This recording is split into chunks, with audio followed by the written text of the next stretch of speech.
Dosa riba ini subhanallah ya. Saya pernah ruqyah di Sukabumi itu ya. Antrian itu banyak tapi di ruqyahnya mudah. Paling-paling misalkan pernah mandi kembang dan sebagainya. Tapi ada satu ibu yang susah di ruqyah. Ternyata ketika kita tim itu saya dengan istri saya kemudian rembukan, saya mau ngambil keputusan untuk sholat hajat. Ternyata saya harus berani menanyakan ini. Saya tanyakan, ibu terkena riba? Dia mengatakan, saya hanya menolong orang-orang Ustadz untuk keluar dari kesulitannya. Saya utangin, memang berbunga sih. Saya mengatakan ya itu riba. Setelah dia bertobat, Allah berikan kemudian dan ruqyahnya itu kemudian tuntas insya Allah ya, sembuh dengan izin Allah. Nah yang kedua, mohon maaf ini sekedar motivasi saja buat jamaah ya. Mohon maaf ya, panjenengan itu harus punya azam yang kuat untuk lepas dari riba. Saya baru kemarin saja, ini baru selang 2 hari yang lalu, saya ada acara di Galaksi, ditelepon seorang akhwat, beliau bercadar, temannya uminya. Ditanya, Ustadz ada di mana? Saya nak bilang aja, saya lagi ada acara di Galaksi. Bisa ke rumah sakit Ustadz? Saya tanya, rumah sakit mana? Dia menjawab rumah sakit anak. Ini Ustadz ada anak yang kemudian pingsan tiba-tiba, tapi mohon maaf, ini mau dimasukin ruang ICU karena apa? Sakitnya parah, sudah berjam-jam tapi tidak kunjung siuman. Kalau memang nggak siuman mau dimasukkan ruang ICU. Coba antum bayangkan ya, kalau sudah masuk ICU kan katakanlah sudah gawat. Benar saja. Begitu sampai saya ke sana dengan istri saya, karena perempuan istri saya yang memegang ya. Begitu sampai sana sudah dirubungin banyak orang tuh. Sampai dokter yang ada di situ mengatakan tolong jangan banyak-banyak ya yang lihat atau yang jenguk. Nah kemudian saya dialog dengan dokter rumah sakit itu, Pak dokter saya ingin ruqyah. Biasalah orang rumah sakit tidak membolehkan obat apapun masuk ke dalam pasien di rumah sakit itu. Saya hanya mengatakan enggak Pak dokter, saya hanya berdoa dan kemudian baca Al-Quran. Dipersilahkan. Kemudian dari yang ilmu yang saya miliki bertahun-tahun, kita cek sana cek sini, istri saya yang ngecek dan saya tanya istri saya ke sana kemari. Kemudian apa? Pada pokoknya adalah yang terakhir saya tanyakan ini.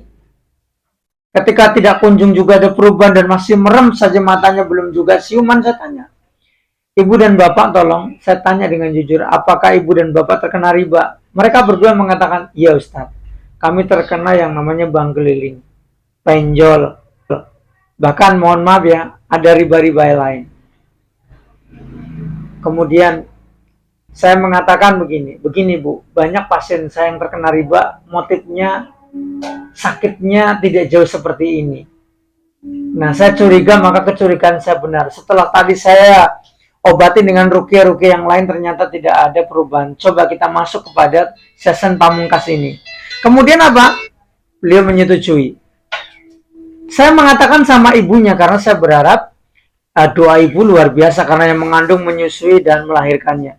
Ibunya ngacung begini. Saat itu saya masih ingat doanya. Saya mengatakan tolong bimbing, tolong ikutin saya Bu. Saya mengatakan begitu. Ikutin saya berdoa begini. Dengan diikuti si ibu ini, ya Allah, tolong ya Allah, kalau anak saya, namanya disebut itu, ya Allah, ampunilah dosa saya ya Allah. Istighfar 3 kali.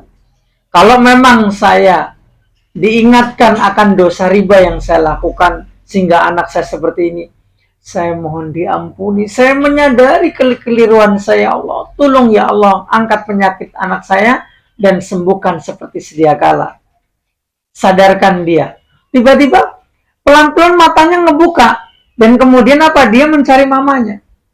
Sampai-sampai dokter yang sedang di sana tuh kaget di sana. Sudah siuman? Sudah Pak dokter. Ya terusin aja Pak Ustadz. Ini tinggal dikit lagi. Nah begitulah teman-teman. Ini banyak pasien-pasien saya. Makanya saya mengatakan, bahkan sampai saya mengatakan siapa saja, bahkan yang punya ingin anaknya mesantren, menghafal Al-Quran dan ingin menjadi ulama besar atau apa, jangan mimpi kalau masih berhubungan dengan riba. Saya kasih tahu. Di surat Al-Baqarah 275, di situ dikatakan orang yang terkena riba itu tidak bisa berdiri karena kerasukan setan. Tidak bisa berdiri dengan tenang karena apa? Dia telah seperti kemasukan setan. Kata-kata setan masuk ke dalam tubuh orang tuh gara-gara riba. Dikuasai. Dan dosa, kata Rasulullah, dosa cabang riba itu ada 70, tapi yang terendahnya apa? Dengerin antum nih, berat. Saya serius ini. Dosa yang terendahnya adalah menzinai ibu kandung sendiri. Mohon maaf ya, ada kan pelaku riba itu tanpa sadar menuduh orang itu tukang zina itu. Mohon maaf, itu juga dosa besar, nggak boleh. Tapi panjenengan pelaku riba lebih parah lagi, menzinai ibu kandung sendiri. Apa yang lebih dosa lagi selain itu? Naudzubillah summa naudzubillah min dzalik. Kemudian dosa riba cabang yang lainnya apa? Dia telah menyatakan perang dengan Allah dan Rasulnya. Siapa yang bakal menang perang melawan Allah dan Rasulnya? Maka mohon maaf, siapa saja pelaku dosa riba, mohon maaf, dia hidupnya tidak akan bisa tenang. Jauhi